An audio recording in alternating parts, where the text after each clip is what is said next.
All right, welcome everyone to this post-game edition. Believe in Bills 30-10 in a game that was more dominant in Buffalo's favor than even the score would indicate, and the score lopsided as it is.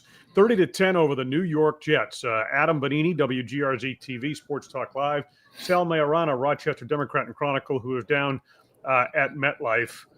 And, we thought, given the way things went, the potential for a letdown factor with the Bills coming off that dramatic comeback win over the Baltimore Ravens, and the Jets giving the Steelers pretty much all they could handle. People were calling this a trap game, this, that, and everything else. The Bills, it wound up being anything but. I mean, that was just utter domination start to finish. I don't know who was calling it a trap game. I mean, I didn't think it was a trap game at all. The Jets are a division opponent. These games are always typically in the division, tougher than the other games, you would say. And the Jets down here have traditionally given the Bills fits. So it wasn't a trap game. This was a game the Bills had to take care of their business, Adam. I mean, they needed to play well today. We saw what the Jets did last week against the Steelers. It all looks kind of like kind of false, fake news right now, the way they played today. But I thought going into this thing, the Bills would have a tough time putting this team away. And if it hadn't been for the defense, maybe they would have, because Adam, really the offense, the passing game was not there today. They ran the ball well, but the Bills defense carried the day without question. Well, so let's go ahead and start there, because we're going to talk at length about James Cook and all of that. We will. We're live here on YouTube, so we invite your comments and questions as we continue. Again, Adam Benigni, Sal Maiorana, 30-10 Bills over the New York Jets. This is Believe in Bills. But let's go ahead and start with the defense, much maligned, especially, coming off that high-scoring win ultimately over the Baltimore Ravens, and particularly the run defense. Boy, they really did so much to set the tone in this game, and that was without a couple of key players out of there, right? And to call them key would be an understatement, with Ed Oliver and Taron Johnson out of the game in this one. Yeah, absolutely. Look, the Jets ran for 182 last week against the Steelers. Breece Hall had 107. Justin Fields had a big day. And, they surely saw what the Ravens did, the same kind of attack, running quarterback with a bulwark running back. And that's what they wanted to do. But the Bills set the tone immediately, Adam. Hall carried on the first two plays, and he had 2 and then a -3. So right away, they're in a 3rd and long. And then, the Jets being the Jets, right? Garrett Wilson was wide open down the seam, and Justin Fields, who is not a great thrower of the ball. This is 5 years now in the NFL. We've known this about him. He missed him. Now, I'm not saying the Jets are going to stay in the game or even win it if they make that play, but right away, they could have been at the Bills' 40-yard line, I think, on the way to, going in for a score, and maybe the game plays out a little bit differently, but they don't make the play. Bills get it, go right down for a touchdown, and then the first play after the kickoff, Bosa just blows up whoever he blew up. I haven't seen the replay of who he beat. Gets the forced fumble. Bills make it 10-0, and it's never a game after that. So, I talked to a few guys in the locker room, and I asked that question about it. Just felt like the defense, this was their intent, was to make sure they got control of this game early, jumped on the Jets right away, suffocate them. They knew that they really can't throw the ball. Josh Reynolds didn't play today. He's their number 2 receiver. So they have Garrett Wilson and a bunch of nobodies. So I think the Bills realized, let's stop the run. They can't throw it on us. And that's exactly what happened. And the Jets were helpless all day. Yeah, Breece Hall, what did he wind up with? 10 for 29? 10 for 29. I mean, and they couldn't get it going. And Fields had the one long run, and he ended up with 49. But even there, I don't think he killed the Bills with his legs at all. The Bills kept him, pretty well controlled, I thought. What did you see from Buffalo defensively in terms of corrections, right? Because there was so much left to be desired coming off the win over the Ravens, right, from a defensive standpoint. And really, credit, Babich, McDermott. They kept the intensity level up during the course of the week, and clearly it translated. I mean, they really, really dictated. I think New York wound up, 0 for 11 on 3rd down? I mean, yeah. This I think was it was 0 for 11, but they did have 3 for 3 on fourth down, Adam. They were studs on fourth down. Yeah. All those came in the fourth quarter, by the way, when the Bills didn't care. So, I mean, what did they get right? I mean, I think scheme was a big part of it. They had, they were bringing pressure from the secondary. They just had this thing dialed in and read perfectly. Yeah. Well, look, I think one of the big keys today, Adam, is the Jets have 2 young offensive tackles, including a rookie. Membo was playing right tackle. Had a really nice game. We talked about it. He had a really nice game against TJ Watt last week, but he didn't have a very good game today. They're also playing a backup at center in Josh Myers, who has some NFL time, but he was going to be a backup interior offensive lineman for them until Elijah Vera Tucker got hurt. So I think that was part of it. They weren't playing the Ravens offensive line, which is, they're a mauling group, those guys. So that helped. But I also think the Bills were just much more fundamentally in tune. They were disciplined. They always talk about, you hear Babbage all the time, the run fits and all that. And I think there was some truth in that today. They did fit the run pretty well against the Jets. There were a few plays that leaked out, but not much at all.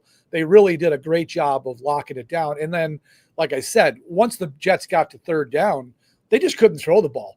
Now, I didn't watch Garrett Wilson on every play, so I don't know who was covering him or what the coverage was, but he ended up with 4 catches. He had 1 for 18 yards in the first 3 quarters. Then he had 3 in garbage time. So whatever they were doing there, I'm assuming, Adam, they must have doubled them every play because they had nobody else to worry about in that passing game. So that, I'm guessing when I rewatch the game, that's what I'll see. Maybe you had a better look at it on TV, but that's what I'm guessing probably happened is they just double covered him, took him out of the game, and the Jets were helpless passing the ball.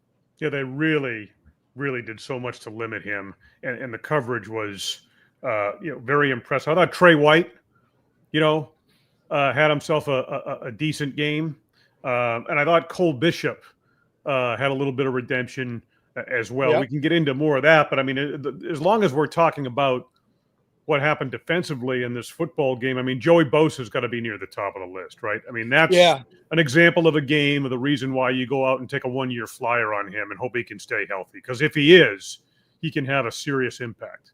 Yeah, he had an impact on this game today. There's no question. Like I said, he was going to go against Membu. I think the Bills, at least they did against Baltimore. Again, I got to watch the game over, but against Baltimore, Rousseau and Bosa, they flip-flop sides. They weren't lined up specifically on one side. So I'm sure that was the case today. So he got to see both of those tackles. I'm pretty sure, Adam, the sack came against the left tackle. I can't remember specifically which side he was on, but then on the forced fumble, look, I mean, he stayed with the play, right? Fields got past him, the pocket closed, he stepped up and took off. Bosa just relentless, stayed with it and caught him from behind and slapped the ball out, and Epinesa scooped it. So yeah, that's why you've got Joey Bosa, right? This is what he's done his whole career when he's been able to stay on the field, which has been an issue the last few years. But if he can stay healthy, you and I spoke about, this is the Von Miller. This is who they were hoping they got from Von Miller when they signed him 3 years ago. This kind of player. Well, this player is also 3 years younger than Von Miller. So let's hope that this is a sign of good things to come for him. Let's touch on the injury front just a bit. Again, Taron Johnson, Ed Oliver out of this game. Matt Milano didn't start the second half.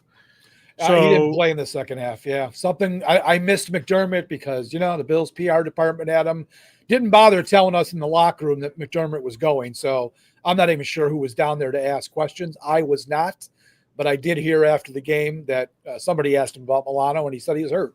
No information, of course, but he didn't play the whole second half. So again, we'll see what the injury is, but Adam, you just can't count on this guy. You can't count on him to be healthy. So I'm hoping it's something minor and they just kept him out because it was a blowout. But we'll find out more, I guess, pretty soon here on probably Tuesday, maybe tomorrow. Dinged up. Well, I did watch McDermott. And I, obviously, like you said, no information, no specifics. But I think he said nicked or dinged up. So, again, we'll have to await an update. And Milano, certainly with an impact, I mean, especially early on. and he's through the course of training camp and everything. I mean, the optimism was so high, but his long injury history, and again, is the concern. And he was not good last week. Let's face it. Now, nobody really was outside of Ed Oliver, but he did not have a good game. So I was looking for him to, have a nice bounce back day. He started pretty well. I think he was in on 5 tackles in the first half. So he was around the ball a little bit, but again, nobody saw him get hurt. I don't know if they showed it on the broadcast. Nobody here noticed that he got hurt. All of a sudden he's not on the field. So I don't know what happened there. All right, let's switch gears and go to the offensive side here. Again, we're live on YouTube. We invite your comments and questions, Adam Benigni and Sal Maiorana. And before we get to James Cook and the run game, which was obviously the feature today, Josh Allen, everyone holding their breath, right, with the way he kind of comes off the field, almost panic isn't the word, but there was desperation to him. He was in a lot of discomfort and pain, winds up being the nose. After I think it was Clemens who got his hand inside of the face mask there. I think you were in the portion where Allen talked. What did he have to say about it afterwards? Yeah, I asked him. That was the first question I asked. And, when he came running off the field, Adam, I was like, oh, Allen's hurt. But then he's running off the field and he wasn't holding his arm. So you knew it was something with the face. I thought maybe he got poked in the eye. It turned out as soon as the camera panned, he was, gushing blood. So he got a bloody nose. So that was good. And I knew they would just stuff it up there and he would be good. But for a minute there, you're like, oh, man, Allen's hurt. This is the worst nightmare. But it was pretty sure that he was going to be fine. So I asked him and he said, yeah, it's the first time I've had one of those probably since high school basketball when he got hit by the ball in the face, he said. So they just packed it up there and he went back in. So that was good. But how about Trubisky, man? Yeah, that was – man, I mean, the game was 10-0 at that time. They got 3rd and 9, I think. 3rd and 7 is what I have written down. 3rd and 7. Again, I don't think the Jets were going to, make a game of it all of a sudden, but you never know in these stupid football games what's going to happen. The Bills might have had to punt there. He came in, and Allen even said, I screwed up because I should have gone to a knee and made them stop the game to come out and get him. And then Mitch could have had a couple warm-up throws, and he had to run right on the field with the play clock running, and they called that play, and he threw a dime. Yeah, and I asked Trubisky, I talked to him after, I said, so what was that, the play call, or did you have to get to that route? And he goes, no, that was what we were trying to do. We were trying to get Palmer on that little out, and he took it a little bit further than I think Mitch thought he was, but he still threw the ball perfectly. I told him that was the best pass of the day. That was better than any pass that Allen threw today. That was a dart. So that was a big one. And Josh recognized, he said, yeah, that was huge. That we got a field goal out of that drive and kept it going there. So that was a big play. Yeah, very encouraging. With zero preparation to be able to drop that in there like that and hit Palmer for the first down. So, but James Cook is going to be the headliner coming out of this one. And it's interesting and somewhat fitting when you're talking about the balance that this offense possesses. And if there was a storyline, Allen and the rally was the big storyline coming out of Baltimore. And the feeling was, we talked about it on Sports Talk Live, that they were going to need to get more production out of their ground game. And boy, did they ever today. I mean, outgaining New York 224 to 100 on the ground. James Cook, 21 carries, 132 yards. And 2 touchdowns. You want to know why he's worth a contract extension like the one he got? The ability to dominate games like he and the Bills, and the offensive line, credit to them the way they did in this one. Yep, absolutely. They came out. They were clearly intent on running the ball to the point where I was a little bit aggravated at some points in this game with Brady. I thought they leaned into it maybe a little bit too much. I think they realized. I thought the offensive line was having a problem protecting Allen. He was under pressure in this game when he dropped back. And I think Brady recognized that and just wanted to keep pounding the ball on the ground because they were finding success. But then, there was that one sequence of plays where he goes 4 straight runs to James Cook. And the last one got blown up for -5, and it put him in a 3rd and long. And, Allen bailed him out with a pass to Elijah Moore. So it worked out. But then they get down here inside the 10, and they had to settle for a field goal because you ran James Cook on a 3rd and 5, 3rd and 5 maybe, inside the 10 where it's already tough to run. on a run play up the middle. It was just a dumb call. I was like, what are you pissing away points here? Throw the ball, get it in the end zone. So I didn't like some of the play calls, but like I said, Adam, I think their game plan was they were very intent on running the ball against this team today, and it worked out great. Cook had an excellent game. The 44-yard touchdown, man, I mean, that'll make the highlight reels. Yeah. That's going to be one of the lead plays on ESPN, because he looked like he was done probably 2 or 3 times in that run, and all of a sudden he's running down the sideline here. So, yeah, great play. I think it's his second highest yardage rushing game of his career. Behind that, he had 179 against the Cowboys a couple years ago. I think 132 is his second best game. Yeah, when you talk about during the course of his hold-in, you and I had done this show, and we said, how much of a drop-off would there be, right, if they did decide to move on from him in the midst of some of that contract tension and everything else. And you saw on that play, I mean, that play crystallized when it looked like they had him, and then the cutback and the ability to get outside and just take off with that acceleration. I mean, that's the difference right there. That's what separates him. A play like that brings about all the traits that and showcases all the traits that make a guy like James Cook elite and such a vital part of this offense for Buffalo. Yeah, I mean, you watch Ray Davis run in these first couple of games, and I really haven't been too impressed when he's gotten his opportunities. He really hasn't taken advantage of them. I think he was 5 for 12 last week, and today it was 9 for 24. He just looks tentative to me when he carries the ball, and that's not his game. He's generally a north-south type of runner, and we really haven't seen that yet with him. And like you said, it really does crystallize how much better of a back James Cook is. This guy's one of the best running backs in the league, and now he's getting paid. He's getting paid that way. And I'll admit, I was one of these people who said, you know what, let him play the year out and let him go get his money next year if he can. But right now it's looking like the Bills made the right decision to give him that extension and get him locked up, because he is. I tweeted this at one point in the game, Adam, or maybe I wrote it in my report card. Without question, he is the best player on this offense, not named Josh Allen. Mm-hmm. I mean, there's not even a doubt about it. He is the best playmaker, maybe their only true playmaker. They got guys who make plays, but he is a legit playmaker, and they've got to have him going if they're going to be as good as they've been on offense. Yeah, there's absolutely no question about that. Speaking of the offense and maybe some of the other aspects of it, I don't want to spend too much time on the passing game today because they weren't all that good.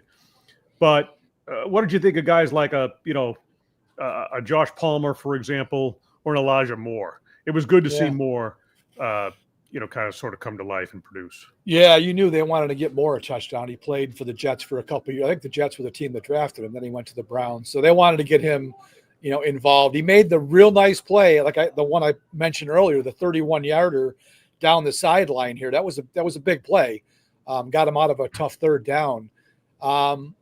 Josh Palmer made the really nice play on the ball that Trubisky threw, but they really didn't get him too involved. And then he had 2 stupid penalties. He had a dumb offside. You line up offsides. I contend that's the dumbest penalty in football, when you line up offsides. At the line's right there. So he did that, and he had a holding penalty that wiped out a nice play too. So they got to get him going, I guess. Again, last week he had the good fourth quarter. Didn't really take that into this game. Keon Coleman was pretty quiet again. But like I said, Adam, I think the Jets defense, they gave up 30 points, but they've still got some nice players back there. Sauce Gardner, and they've got some good players, and they gave Josh some problems with their coverages. And like I said earlier, their rush scheme, they had him under pressure. I would guess he was under pressure close to half of his dropbacks today. Now, it wasn't many of them. He threw the ball. What was the final number? 23 times, I think it was. Yeah, 25 times. So he didn't drop back too much. Yeah, it's 25 times. But I bet he was under pressure, maybe not half, but a good chunk of those plays. So that was part of why the receivers, I think, didn't get going. And, as we always talk about, too, you got to get open. If you get open right away, the pressure doesn't matter. And I think we're going to be talking about this all year with the Bills receivers. They do not separate. They are not great route winners. And I think that'll be a problem as we go forward. But, hey, They scored 70 points in 2 games. What are we bitching about here? Right, exactly. Allen, 14 of 25, 148 yards, rushed 6 times for 59 yards. We have one comment here we want to get to. One Bengals JB fan, are you impressed with how the Bills stopped the Jets on third downs? I had mentioned that earlier. The Jets were 0 for 11 on third down. You would, of course, have to be impressed, especially given the fact that that was a shortcoming for this defense last season and something they were looking to shore up. As you mentioned, they did have some success on fourth down. But let's go ahead and project as we're about to hit the 20-minute mark here. And obviously you've got the Dolphins coming in now on Thursday night. But you look at this schedule, we talked about how favorable it was. And the fact, Sal, they were able to rally and beat Baltimore. Then they go down and dominate this game today. Now you've got Miami that came up short against the New England Patriots ultimately today. 3 straight home games, starting with the Dolphins on Thursday night. You've got New Orleans, New England, and Orchard Park before they go to Atlanta and hit the bye. I mean, when you talk favorable, they could easily be, and you could argue should be, 6-0 as they hit the bye week. Yeah, you're right. We talked about how this schedule fits them very well at the start, and then at the end of the year, when all the tough games start, they're all at home. So it's the most favorable schedule the Bills could have possibly asked for. And this one, I will admit, I figured the Bills were going to be 1-1. I mean, I picked the Ravens to win. By all accounts, they should have won, right? Yeah, right? It took a miracle for the Bills to win that game. So I did think the Bills were going to be 1-1. So they're already ahead of my projection. And then the Dolphins come in here now. Look, it's a desperate team. They're 0-2. They are not a good team. The Bills should handle them, I would think. I'm not going to say as easily as today, but maybe with that game being at home, they will. But you can't get too overconfident, Adam, because that's when you get bit in the ass. That's going to be a desperate Miami team. They might be playing for Mike McDaniel's job next week because it's been such a bad start for them. So maybe a dangerous opponent. The good news for the Bills, it is a short week, and Miami has to travel. So that's probably an advantage Bills, and just the fact that it's at home where they haven't lost it in the regular season since midway through 23. And then from there, New Orleans is lousy, and the Patriots are – I'm not sure what the Patriots are yet, but that game being in Buffalo – it's got to be a win. So I think Atlanta will be tricky, but I think they'd be 5-0 going to Atlanta. That'd be a hell of a start, Adam. Mm-hmm. It absolutely would. And as we speak, the Chiefs are in progress at home at Arrowhead against the Philadelphia Eagles. They lead 10-7. Kansas City does in the second quarter as they look to get on the win column for the first time this season. 0-1 coming off the season opening loss. And people are already talking about, Sal, that 1 seed for Buffalo, right? And today, obviously, another step in that direction. Really, the 2-0 start, a step in that direction with the slate of games they have. I mean, the Bills are going to be tough no matter who they play or where they play them. But you put them at home, projecting, we're putting the cart way before the horse here. Let's but the way this team, there, Adam. What's that? Let's tap the brakes there. They're 2-0. Right. It's Long way to go. We've all learned that through the years, haven't we? But again, the favorable schedule points to that. I mean, there was no shortage of talk about that on the national broadcast. I can guarantee you. So, sure. The Bills FanDuel has the Bills at a plus 650 along with the Eagles to win the Super Bowl at this point, and a 30-10 win over the Jets today down at MetLife Stadium. Another example as to why. So, for Sal Maiorana of the Rochester Democrat and Chronicle, I am Adam Benigni of WGRZ TV. Sports Talk Live Buffalo, 30-10. Bills over the New York Jets, now 2-0 with the Dolphins coming to Orchard Park on Thursday night. Thank you for being with us here on Believe in Bills, presented by FanDuel.